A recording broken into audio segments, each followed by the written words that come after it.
शिवगढ़ के जंगलों के बीच एक टूटा हुआ महल था। गांव के नक्शे में उसका नाम तक नहीं था, लेकिन लोग जानते थे, जो वहां रात गुजार ले वो सुबह इंसान नहीं रहता। हर साल वहां से किसी ना किसी के लापता होने की खबर आती। ना लाश मिलती, ना आवाज, बस एक चीज, महल में एक नया कमरा जुड़ जाता। 4 दोस्त और एक जिद। कबीर, नील, रिया और समर चारों को डर से खेलना अच्छा लगता था।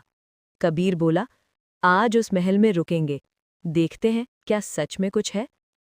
गांव के बुजुर्ग ने रास्ता रोक लिया। उसकी आंखें लाल थीं। 6 कमरे हैं उस महल में, 7वां मत ढूंढना। कबीर हंसा, डर फैलाने का तरीका अच्छा है दादा।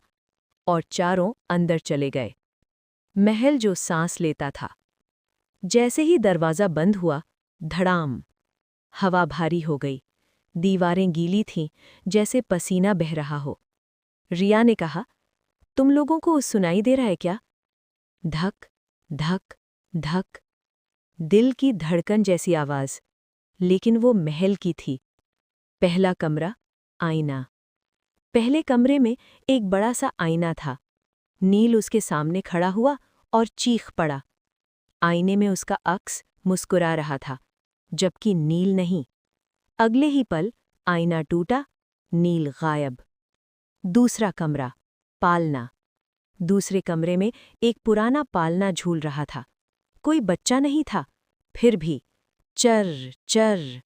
रिया ने पालना रोका। अंदर लिखा था, माँ क्यों छोड़ा?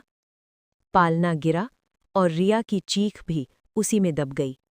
कमरा खाली था। तीसरा कमरा, दीवारें। अब सिर्फ कबीर और समर बचे थे। तीसरे कमरे में दीवारों पर इंसानों के चेहरे उभरे थे। चेहरे बोले, हम यहीं फंसे हैं। समर पीछे हटा। दीवार पिघली और उसे निगल गई। छठा कमरा, अकेलापन।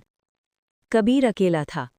छठे कमरे में कुछ नहीं था, बस एक आवाज, अब 7वां खोलो। कबीर कांपते हाथों से आगे बढ़ा। 7वां कमरा, सच। 7वां कमरा पहले था ही नहीं, वो बनता है जब कोई अकेला रह जाता है। कमरे के बीच एक कुर्सी थी और दीवार पर लिखा, अब तू पहरेदार है।